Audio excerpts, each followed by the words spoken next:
Usually this oil came from whale fat, but finding and hunting down whales was costly and difficult, and sadly, some whales had been hunted down to the point of extinction.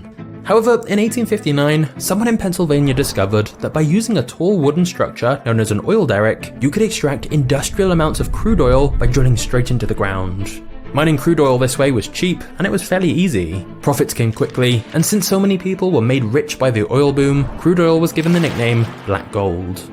And that's when John was introduced to Samuel Andrews, a young man who was looking for investors to build a crude oil refinery in Cleveland, which was only a day's ride away from the Pennsylvania oil regions.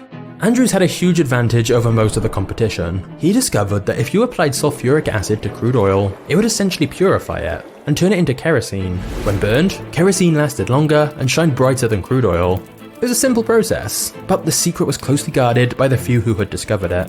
Now that John and Maurice had plenty of money to spare because of how successful their produce business was, they thought it would be wise to diversify their business, and thus they loaned Andrews $4,000 to set up his oil refinery. But to begin, they considered this as a side venture. John and Maurice kept managing their produce business and let Andrews handle the refinery by himself. Setting it up was remarkably simple, and because kerosene was a superior product to crude oil, it began selling like crazy. John couldn't ignore the numbers anymore. Within only a year, the oil refinery had become the most profitable side of the business.